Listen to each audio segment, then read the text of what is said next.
Garden Basics with Farmer Fred is brought to you by Smart Pots, the original lightweight, long-lasting fabric plant container. It's made in the USA. Visit smartpots.com/Fred for more information and a special discount. That's smartpots.com/Fred.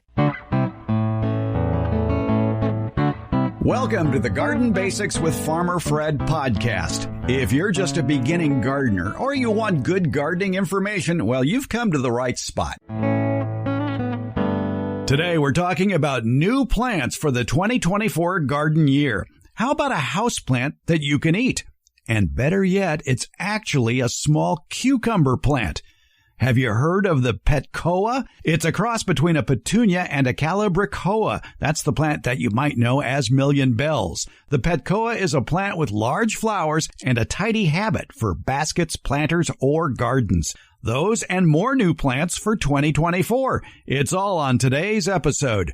We're podcasting from Barking Dog Studios here in the beautiful Abutilon jungle in suburban Purgatory. It's the Garden Basics with Farmer Fred podcast, brought to you today by Smart Pots and Dave Wilson Nursery. Let's go.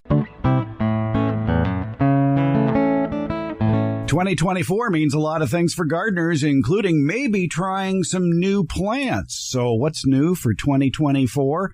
We're talking with Diane Blazek. She's the executive director of the All-America Selections and the National Garden Bureau. And the National Garden Bureau has a whole bunch of new plants coming out in 2024 that might want a place in your garden. Diane, tell us a little bit about the National Garden Bureau and what it does. Well, here's the interesting thing. We've been around for 103, almost 104 years, so we kind of know what we're doing when it comes to new plants. They're not our plants. They belong to our members. So we work with breeders from around the world and say, hey, what's new? And they submit them to us. We put them on our website so that all the fabulous gardeners out there that love trying new plants can have one good source where they can find a lot of what's new. So a little bit later on in 2024, your local nursery is going to get seeds or plants of the plants we're going to be talking about. And this is the time of the year when many growers and retailers are finalizing or planning their product lineup for 2024. And you can have a head start at it, too, checking out some of the plants in the new plants list for 2024 at the National Garden Bureau. Their website is ngb.org. Well, let's talk about a few edibles first that are new plants for 2024, Diane. I was surprised, but my most listened to episode during 2023 was all about cucumbers. And I didn't realize they were that popular, but apparently they are. And you've got a couple of new entries for 2024. Well, I'm glad to hear that people enjoy their cucumbers because they're very, very, very easy to grow, and they're delicious, and they're good for you. What we are finding is the breeders are doing things to make them even easier for everybody to grow. For example, we have two cucumbers. One is more like a Dutch English cucumber, so it's a 12-inch long cucumber. The other one is a small one. So let's talk about Cassara first. That's the Dutch English cucumber. It will grow on 5-6 foot vines, so you do want to grow that on a trellis. But when you grow it on a trellis, it's so much easier to harvest. You don't have to bend over anything. And here's the thing about both of these cucumbers. They're parthenocarpic, which means they don't need pollinators. So they put on both male and female flowers, and they basically self-pollinate. Oh, that makes it very easy. And how long does it take for them to mature? Oh, not that long. It's only, like 45, 50 days for the Cassara. And then the other one, which we really haven't talked about yet. So that one's called Quick Snack. It's part of the Kitchen Minis collection, and it only grows to 24 inches tall. So it's perfect for a container. But when you sow seeds, you can get cucumbers in probably 4 weeks. Oof. Hey, that Quick Snack also is another highlighted plant winner for the National Garden Bureau, because you have a whole other category of that you call the Green Thumb Award winners. Oh my gosh, I'm so glad you brought that up. Yes, this is a fairly new program. I was talking about how old we are and how we're doing these things, but the Green Thumb we've only been doing for 3 years. We kind of adopted it from another organization. So Green Thumb winners are new products. They can be plants or products. And we have them in different categories. So of course, we have an edible category. And yes, this Cucumber Quick Snack one, the criteria for the Green Thumb Award is innovative, new products, obviously, that's innovative, make it easier for you to be successful in the garden. And the Quick Snack 1, A, because it's parthenocarpic, B, it's small and you can grow it in containers, and C, it can also be grown indoors. So that is just like three amazing things about the Quick Snack, and one of the reasons that it won the Green Thumb Award. It's even classified at the National Garden Bureau as a houseplant. And that brings up, wow, that's quite the advance for gardeners, especially those with limited outdoor space, to be able to grow edibles indoors. Right. Yeah. And you're going to probably hear me say that more than one time today, or you're going to see it on our website, is this is what people want to do, is they want to grow year round. In some places it's possible, and others you're going to need some lights. There's a huge boon in hydroponics also. So I'm not saying that this one can be grown hydroponically, but the lettuces, some herbs, and of course, if you want to go to the setup, you can probably do tomatoes and peppers. So it's pretty cool that a lot of people are finding out they don't just have to garden in their summer season or spring season. They can do it a lot longer. I'm sure gardeners do not think of cucumbers as an indoor plant or a house plant, but the Quick Snack cucumber is a little different because, as you mentioned, it has a limited height of perhaps 2 feet, probably a little less than that. But I guess it doesn't sprawl all over the place, nor is the fruit oversized. Exactly. They called them a cocktail-sized cucumber or a snack-size. I mean, I know when I go to the grocery store, I see those little cucumbers that are maybe, like 4 to 6 inches long, and that's what this produces. To me, with a houseplant, if it grows inside, it's a houseplant. You don't have to think, just African violets are houseplants. Sure, edibles, herbs, whatever. If they thrive and produce inside, they can be called a houseplant. And the other benefit, too, this is another, to use that big word again, parthenocarpic, this cucumber also doesn't require pollinators, so you don't have to leave your door open to let the flies in. That's a really good point. Tell us a little bit more about how do you grow a cucumber indoors? You don't really need much than, what you might be giving it outside. So just put it in a bright window, or give it some extra lighting, like, your lights that you might use to start seeds, and you're going to be successful. Now, this one, even though it's only 18 or 24 inches tall, I think I would stake it or use a small trellis just for a healthier vine that's not flopping over. That's probably about the only thing you would need to do. Talk about quick production, and hence the name, I guess, Quick Snack. It can produce edible cucumbers in what? A month? Right. Yes. In 1 month, you'd be able to get some little baby cocktail snack-sized cucumbers. Yeah. All right. Then I imagine that you just have to keep harvesting it. The more you harvest, the more you'll get. All right. And again, brightly lit window and regular water, good drainage, just like most houseplants, except this one you can eat. Yes. And look at the pretty flowers on it, too. Yes. Before they become cucumbers. Now, we can talk about some of my favorite plants, which are tomatoes. And the National Garden Bureau, for their new plants, has 3 tomatoes that they're highlighting in 2024. Yeah, and it's great because there are 3 very different types. Let's talk about Rambler first. So this one, not quite as big as a beefsteak, but almost. So it's a nice 8 to 10 ounce size round tomato, beautiful red tomato. It is determinate, and it has been bred to be very adaptable. So no matter where you're gardening, throughout North America, it is going to perform well. Very disease resistant. We have all the diseases listed on our websites. If you're in an area that commonly gets X, whatever it might be, take a look. And if this one shows that disease resistance, that means it's going to be a lot easier for you to grow. The other thing is, being a determinate tomato, it's only going to get about 36 inches tall. So it's not going to be the 6-7 foot indeterminate plant that's rambling everywhere. Ironic name here that they call it Rambler when it really is not rambling. Yeah, it's obviously, if it only gets to, about 3 feet tall or so? Right, yeah. All right. But again, like you mentioned with the quick snack cucumber, it probably could benefit from having a stake or some sort of support system. Oh, I would. Yeah. Because that's going to help with air circulation and even better disease resistance is if you provide that good air circulation. But they say you don't have to prune this at all. Okay. And you can grow it in containers because it has a limited height. And I noticed, too, that in the plant details, it talks about it being heat tolerant, which is something a lot of gardeners here in USDA Zone 9, especially here in California, are seeing more and more of. And that's heat in the summertime that can cause a lot of problems for tomatoes, such as sunburn. And if this is heat tolerant, I guess it would be more resistant to that. Exactly. Yeah. We do have climate change going on. And so the breeders are looking at that. And on the ornamental side, they're breeding for drought tolerance and lower water usage. And then same thing. Yeah, you're right. On tomatoes, you don't want these to just quit blooming when it gets hot.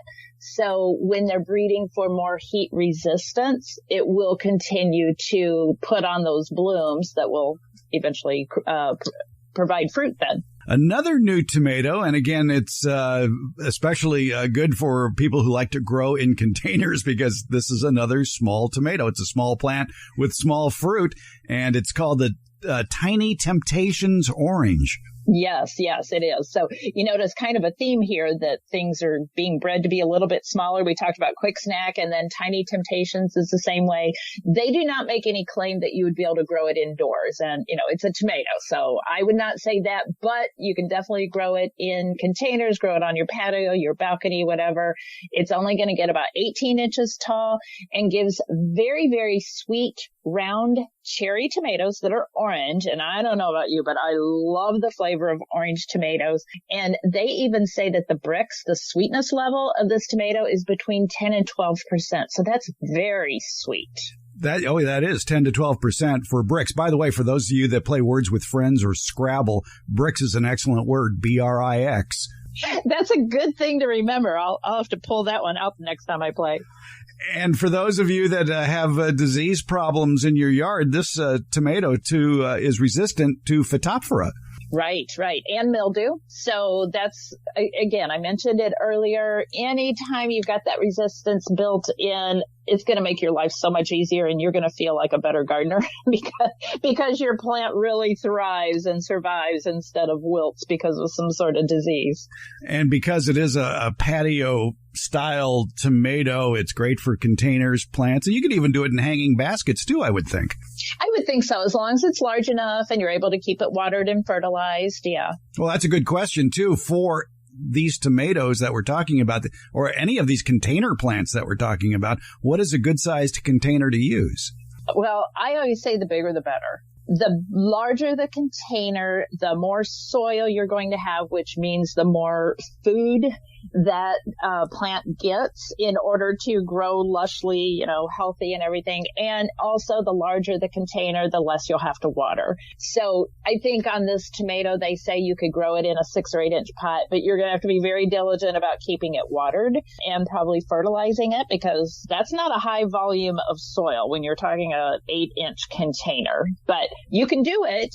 Just know that the larger the container, the easier your life will be. I will take my cue from the picture that the National Garden Bureau has of the Tiny Temptation orange tomato, and it's growing into what looks like about a 15-gallon container. That one looks quite large, and I am going to guess that they put more than one plant in there because they said one plant for like an 8 inch. So if you've got a larger container, you can probably put more than one plant in. But again, like you say, bigger is better for that. Yes. All right. Now, there's another tomato that I guess it's really suited for the Midwest. It's called, is it Zenzi? Zenzi or Zenzai, either one, they said. Because I asked that exact same question. I'm like, okay, how exactly do I pronounce it? And they were like, either one. It's fine. All right. When I see sentences that say Zenzai is an early maturing, high-yielding Roma tomato for gardeners in the Midwest, I got to read between the lines and think, okay, this tomato probably isn't heat tolerant. Right. Yeah. So let me explain a little bit about why we put this one for Midwest. So this one is an AAS winner. So you talked about both organizations that we run here, and All America Selections is our plant trialing program. So we have judges throughout North America. I mean, for this particular, our edible trial, we usually have between 24 and 28 judges that are judging all of our entries. And it was just the Midwest judges said, this is the best plum tomato we've tried. So we said, okay, if you had success for it, we're going to call it a regional winner for the Midwest, which really was 2 zones. It would be like the Heartland and the Great Lakes area when you look at it the way we divide regions, which may not be perfect. But yeah, this one is the plum tomato. You know, they grow it next to comparisons that we give them. And they said that it was the highest yield, the earliest to mature, the best tasting, and the fact that the plants weren't like ridiculously crazy. They were nice and tidy. So instead of having something that was sprawling all over, Zenzai was very nice and tidy. So how tall does the Zenzai tomato get? Well, anywhere from like 3 to 6 feet. So it kind of depends on if you're propping it up and where you're growing it. This is an indeterminate tomato, which means it would be producing fruit throughout the entire growing season. Yes, indeed. Yeah. But it will still be producing enough that if you want to do any canning, preserving, plum tomato, perfect for that. So yeah, it will be good for that numerous times throughout the summer. Yeah, that's unusual for a Roma tomato to be indeterminate. Most are determinate. They set one big crop and that's it, with maybe a few scattered ones earlier or later. But an indeterminate plant, the characteristic for an indeterminate is it produces fairly regularly and fairly steadily as far as the amount goes. Yeah, exactly. The plant that keeps on giving. All right. Now, you talked about something very interesting, if we can take a little scenic bypass here, and that is, what zone are we in these days? Because we talked about climate change, and the USDA has just updated their zone maps for 2023. The USDA zone map really discusses, and it's too bad it's just the one thing, but it's how cold does it get where you live? That seems to be their priority. And it seems to be getting, I should say, less cold further north as you go. Are you seeing that where you live in the Midwest? Yeah, we went, let's see, I think we were about a half zone. You know, they have the 5A, 5B. So we're a little bit warmer, but also our office is closer to Lake Michigan than where I live. And now there is a zone difference of a half a zone between my office and my home, which is all of 6 miles apart. So the zone around the office, I would think, is in the middle of a city. So you've got all that reflected heat from asphalt, which might keep the area a little bit warmer. And it's closer to Lake Michigan. So then you've got that moderation because of a big body of waters. So yeah, it's been a major topic of discussion since the USDA came out with this. But like you say, it measures the coldness. How cold does it get? You know, heat is very important. Amount of rainfall, water, moisture, humidity is also important. So when we've been talking about the zone map, I mean, still pay attention to it. You're still going to have people that are zone pushing. It's all on experience. So when you're planting, you know, some perennial and you're hoping it survives, don't feel bad if it doesn't. You know, it probably has something to do with your exact soil makeup, or maybe you had a very wet year that's not normal. It's a guide. It's not the end all be all for determining what will grow in your area. Yeah, there are, I think, better sources if you're new to an area than just relying on the USDA zone map, which again just measures how cold does it get where you live. For one thing, every yard is different. All gardens are local, and it could be reflected heat from a wall or a patio that might make temperatures in your yard a bit different. Or if you have a low-lying area, it might be a bit colder. But you'll have to consider the heat, the humidity, regular winds, things like that. And one of the best sources for that is the Sunset Garden books, which I think they're going to be updating them soon. I keep hearing rumors to that. It's been a while. But they do have the Sunset Western Garden book, which covers the western United States. And Sunset did produce a national garden book many years ago, and you can still find that book used. And that is a wonderful reference if you have just moved to a new area of the country and you're not sure where to start. But I go back to what I always say as far as if you just move to an area, first of all, live with your house for a year before you decide to plant a garden or permanent plants. Think about what your neighbors are growing. Go become a friend with all your neighbors and see what they're growing, because if they can grow it, there's a good chance you can grow it too. Yeah, that's wonderful advice. I love the whole wait a year. We bought a second home about 2 states away, and I'm like, yeah, I'm not making any changes here. I want to observe the sun, which areas are shady. This may look pretty bad right now because it looks like an old overgrown lilac, but who knows what it's going to look like next spring. It may surprise me. So that's great advice. And yes, I agree. Sunset does a lot more division with zones, and you could be here. And like I was just saying, 5 miles away is a totally different zone. But yeah, get to know your neighbors, get to know local extension, talk to them, talk to your local retailer. They will have good experts on, they've probably been growing and gardening for years. So just reach out especially if you're a new gardener, just start talking to people. For over a year now, I've been making some of the best compost I've ever had in a Smart Pot compost sack. The end result is a beautiful compost called leaf mold, and it's made from fallen oak leaves. And the best part of all, it's easy. With the Smart Pot compost sack, all I'm doing is running over those fallen oak leaves with a mulching mower and then loading those shredded leaves into the 100-gallon Smart Pot compost sack. It's a fabric bag from the folks at Smart Pots that's lightweight yet extremely durable and lasts for years. It can hold 12 cubic feet of pure compost. This rugged fabric is entirely porous, containing many micropores that allows for air circulation and drainage. It has a fitted cover, too. It's a flexible plastic top that's designed to increase heat and help manage moisture in the mix, accelerating the compost process. And all you have to do in the meantime is wait. Load the Smart Pot compost sack in the fall, and the following year you've got some truly great compost to add to your garden bed. It's really gardener's gold. It's easy to start a compost pile with the Smart Pot compost sack. Open the sack, put it on level ground, and start adding your compostable materials like grass clippings, vegetable peelings, coffee grounds, and more, like oak leaves. And you can also add straw or shredded paper. Next, place the optional cover over the sack. That's all there is to it.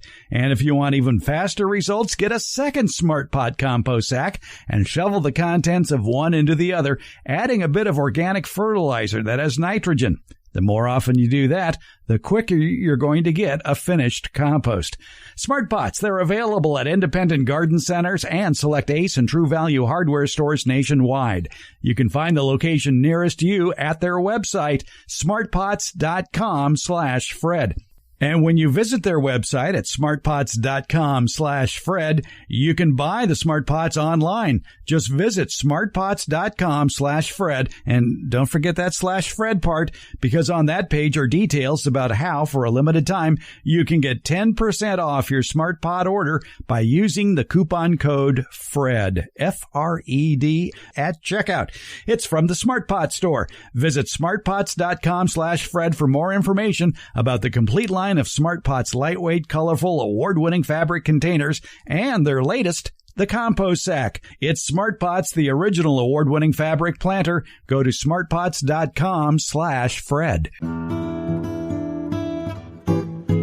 All right, let's get back talking about the new plants that are being highlighted by the National Garden Bureau. And we're talking with Diane Blazek, who's the executive director for the National Garden Bureau, as well as the All-America selections.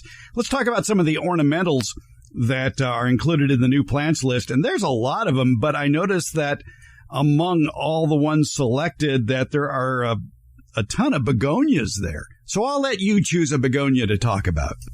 I'm a big fan of the United Kingdom. Took my honeymoon over in England, in the Cotswolds. So that Stonehenge begonia, it's fun and it's amazing. And yes, it's Stonehenge, not Stonehenge. That's what it's named for, because it grows up to 48 inches tall. So it basically creates a hedge of an annual, which happens to be a begonia that is just covered with these beautiful rose blooms. And this is one of those begonias with the bronze leaf. So it's got the real dark foliage. So those rose blooms just pop off of it. Who's ever heard of a begonia getting 4 feet tall? I noticed it's listed as an annual. Would it be a perennial in milder climates? It might be, and I don't, because of the fact that we asked it from an annual standpoint, I don't think they put the zone on there, but I'm guessing maybe in a zone 7, maybe? Okay, so 7 to 10, probably. Probably. Yeah. I noticed in the plant details it is considered heat tolerant, so that's good news for those of you that often have triple-digit temperatures. To a certain extent, in my experience growing begonias, they do best with afternoon shade here. Yeah, I would find that too.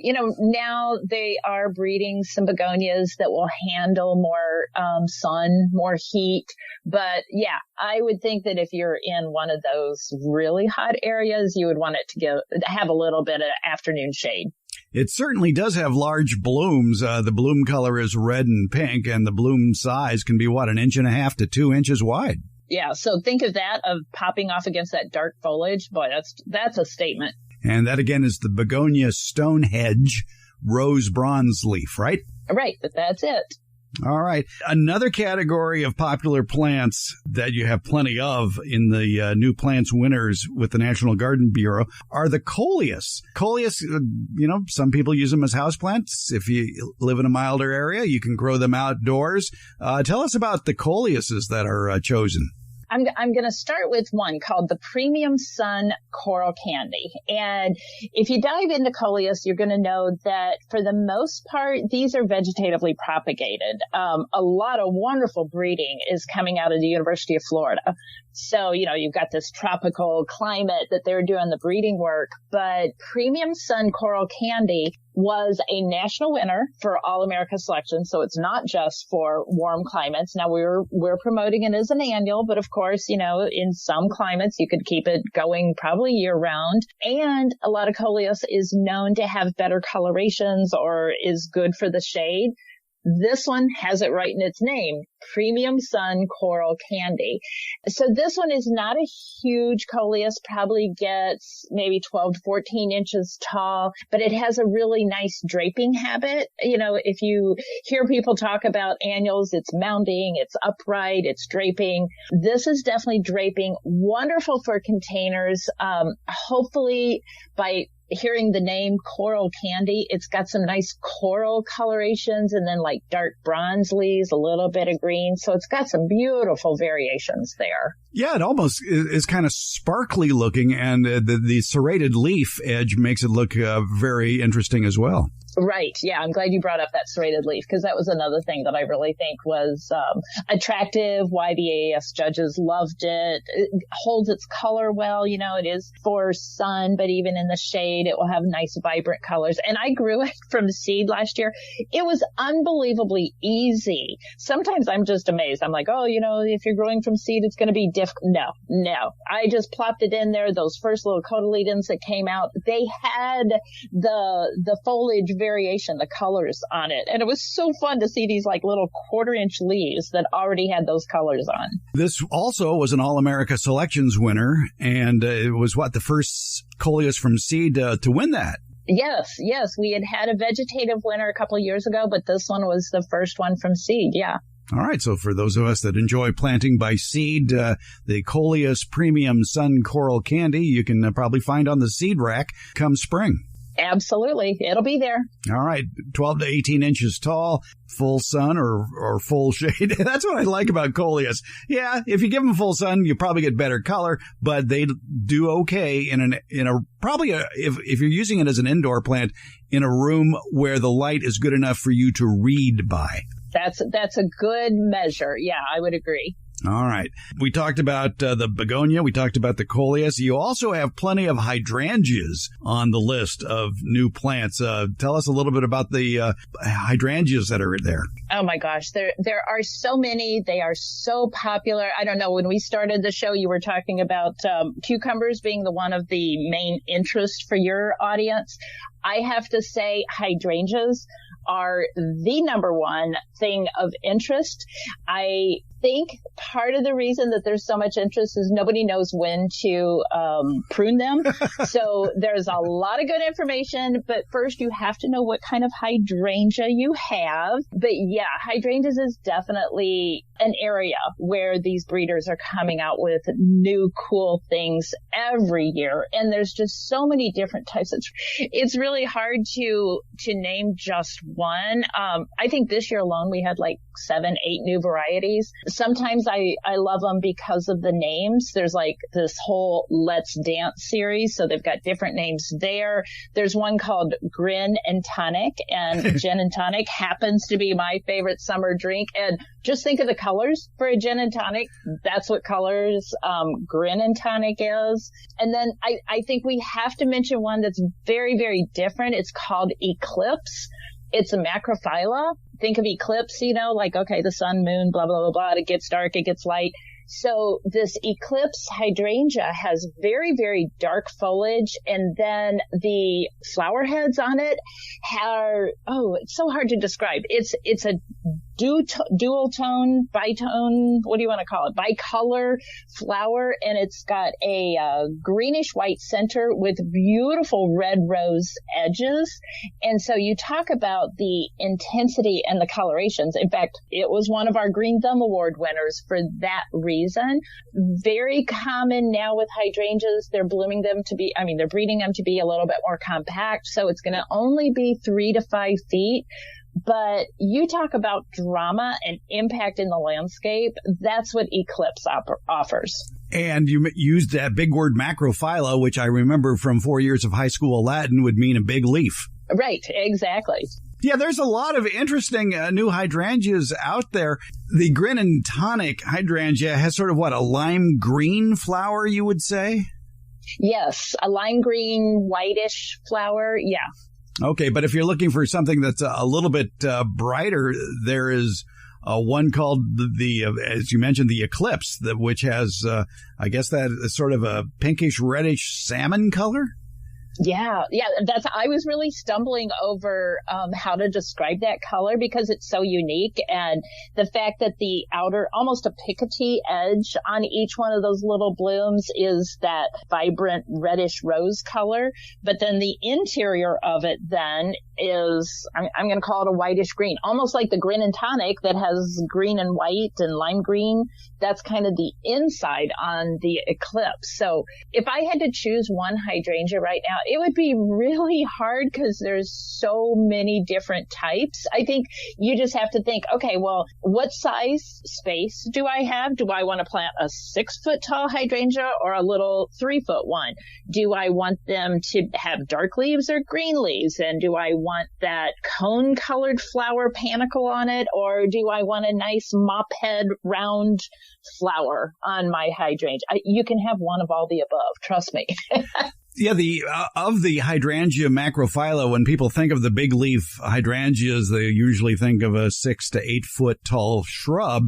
But breeding has brought that size down. In the case of the first edition's Eclipse, it maxes out at 3 to 4 feet tall. So the thing is now is just do your research. If you're talking about our website, we list the height and the width for everything. Plan ahead. There's the right plant for the right place. Don't try to fit a big plant in a small space because you're going to have to spend too much of your time pruning. And don't you want to just enjoy the flowers? You don't want to prune off the flowers, especially on a hydrangea, because then you'll be disappointed. So, just do your research. But there's definitely something for everybody out there. Yes, and you even point out at the National Garden Bureau website that with the Eclipse hydrangea, you don't want to prune it in the fall because the flower buds for next year are set in the previous season. So basically it blooms on 1-year-old wood. Right, yes. So you're just going to be doing a cleanup. Exactly, yeah.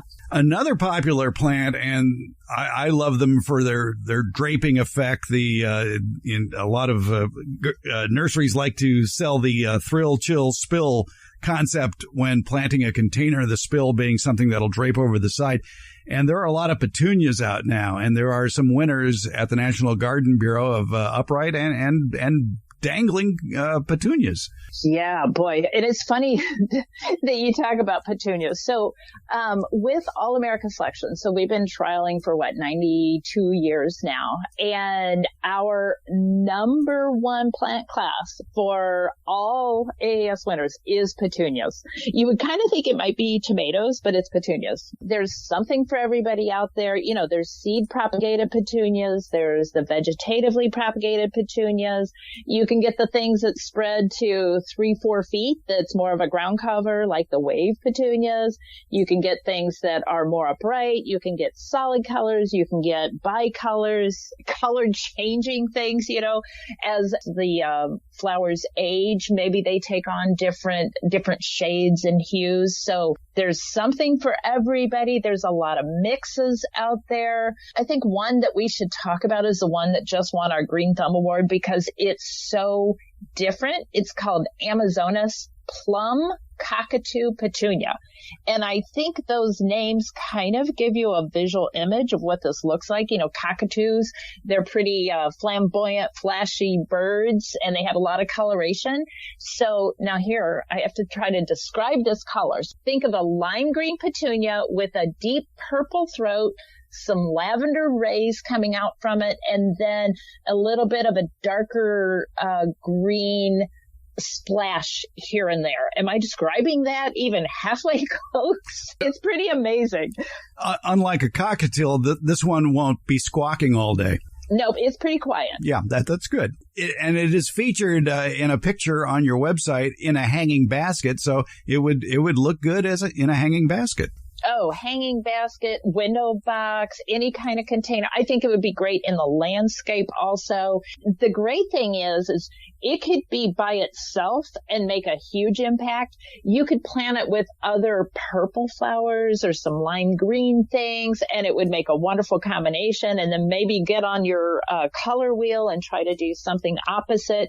It's a multi-use petunia. It's all ruffly. I didn't even mention that in addition to these colors, it has very ruffly edges. You know, some petunias can be ruffled and some can be smooth and soft.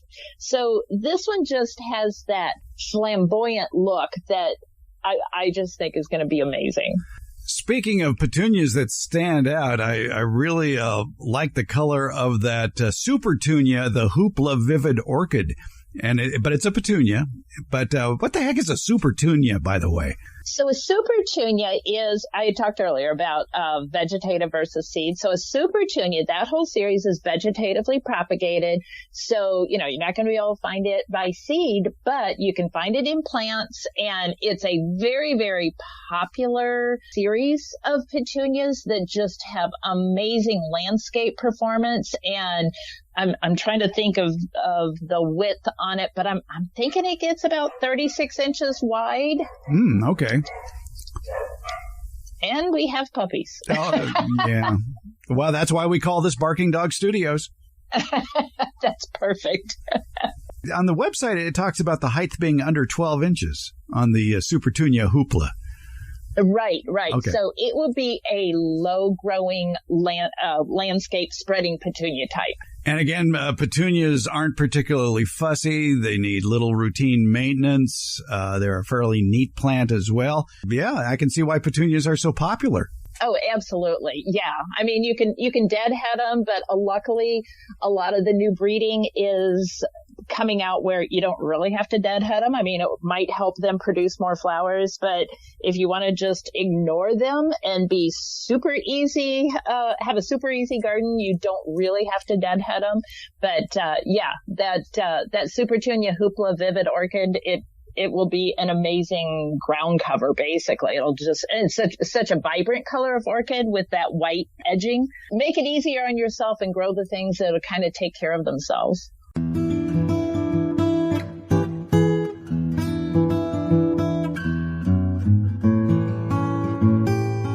The weather may not be perfect for outdoor gardening right now, but now's the time to plan the what and the where of what you want to plant for the future. And to help you along, it pays to visit your favorite independently owned nursery on a regular basis throughout the fall and winter just to see what's new.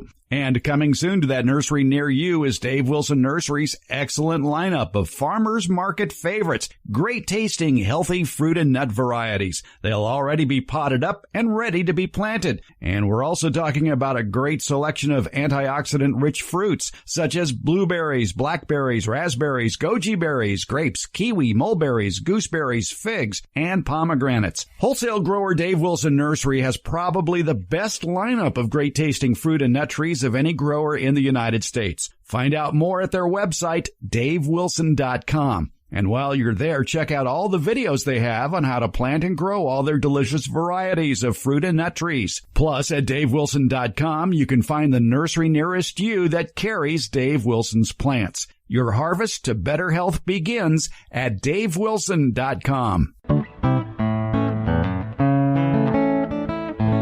One of the more popular rose subdivisions, if you will, if you're growing roses, are the knockout roses, because they're easy to grow. There's not much care involved with the knockout roses. Anybody can grow a knockout rose. And the National Garden Bureau, among their new plants for 2024, there's another new knockout rose, the Easy Beezy. Yes, yes. And I love that one. So let's first say that it is a yellow rose, which I think might be one of my favorites. I was talking earlier about how as the flowers or as the blooms age, they will morph into different colors. This is very true for the Easy Beezy. It has that dark yellow, medium yellow, and then a real pale yellow. So it's got this whole assortment of colors on one plant, which is really amazing. Very fragrant. So that's another thing. I mean, what is the first thing that people do when they see a rose? They stick their nose in it, right? For a long time,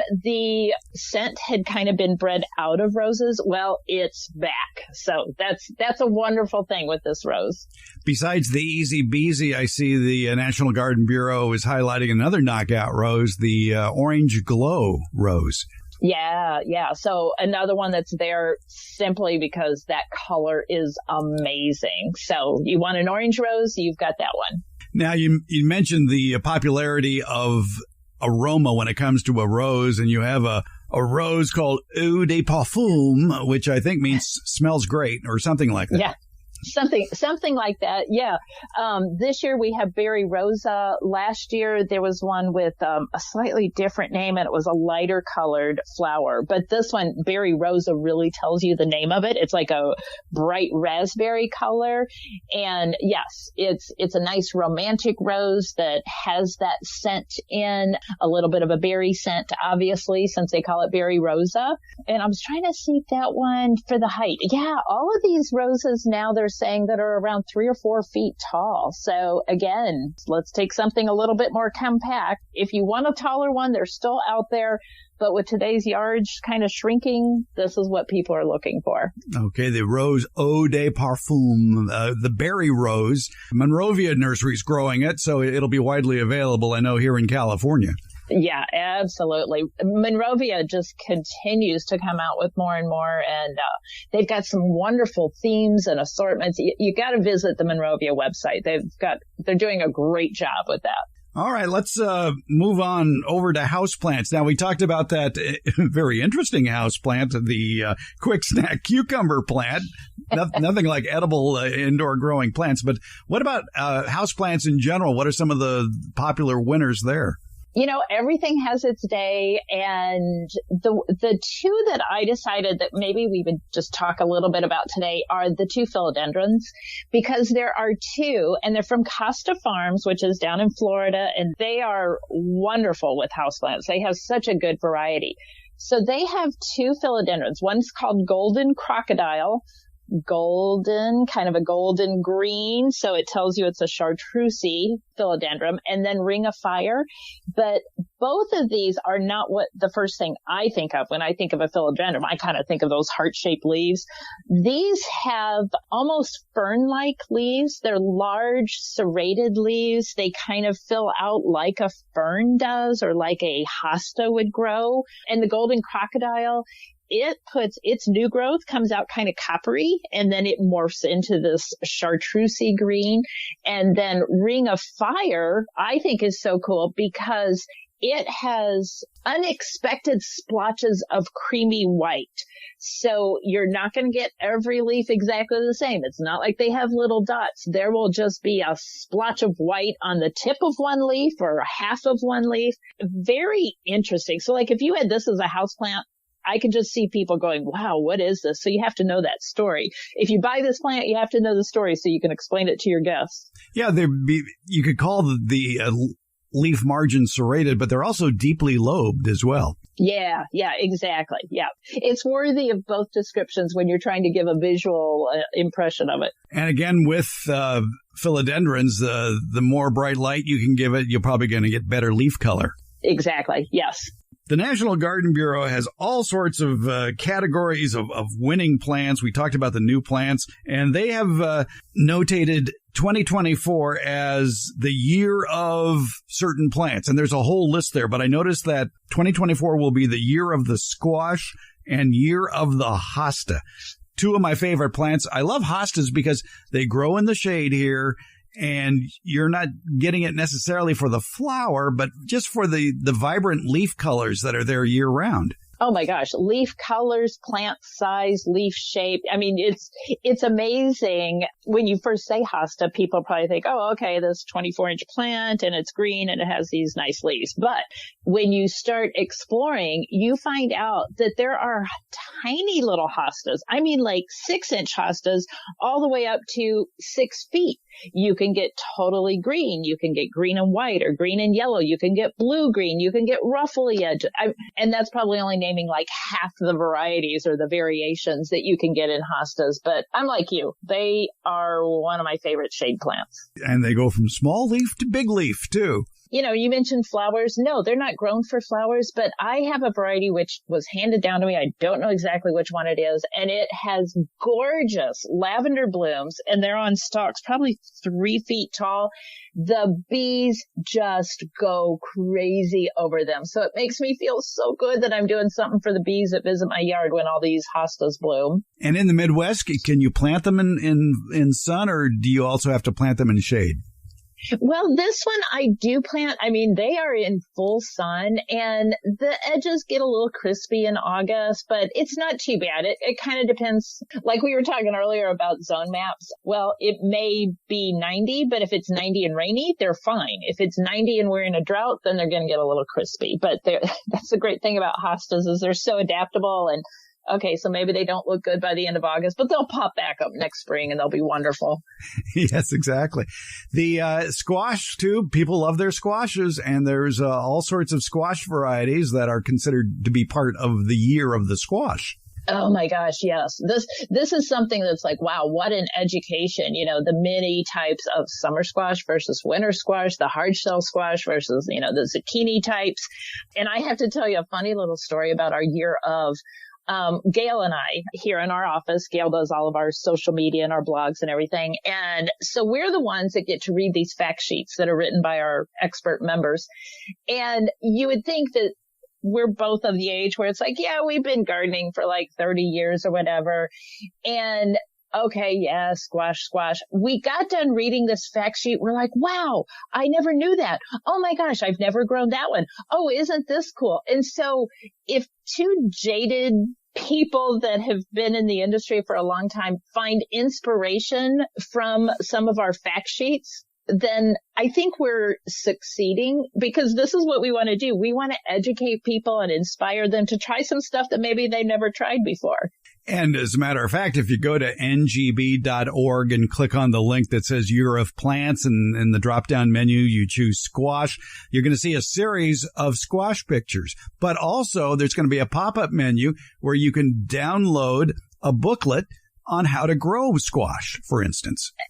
Absolutely. We have free ebooks. I mean, if you're perusing through our site, you're going to have opportunities for dozens of free ebooks. And what we do is we just put a synopsis in of some of the key tips on growing or using these plants. And yeah, that's another free service we do for anybody who wants to use them. And there are all sorts of squash pictures there. You just click on one of the pictures and up will come the name of the plant to give you some more information about what you're looking at. Absolutely. Yes. So if you want to a striped squash, a yellow squash, an orange squash, a green squash, whatever your mood is, you can find something. Yeah, I clicked on one that was pumpkin-like, and it was called Spellcast, which is a very interesting looking sort of, I guess you'd call it a cream-colored pumpkin, sort of a squat cream-colored pumpkin. Well, that's fun. And if it's called Spellcast, I'm thinking that it would be really good as decorations around Halloween. So, Diane, if people want more information about the plants that we've been talking about, what's a good website to go to? I think the easiest one is ngb.org. That is National Garden Bureau. So it's basically our acronym, ngb.org. And you'll find tabs across the top of the page where you can find out all about the plants, combination ideas too. And of course, those ebooks that you talked about where you can get information on how to grow. Yep. You go to a page and you're probably going to get a pop-up that says, hey, do you want this for free? So they're throughout the website. Little surprises no matter where you go. National Garden Bureau, their plants for 2024. A lot of intriguing selections for you to choose from. Diane Blazek is the executive director of All America Selections and the National Garden Bureau. And Diane, thank you for taking us on a little garden tour of what we're going to see in the gardens in 2024. Well, thank you. It's been a joy.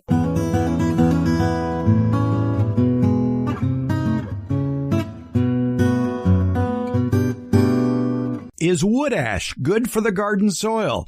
America's favorite retired college horticultural professor, Debbie Flower, answers decisively with, well, it depends.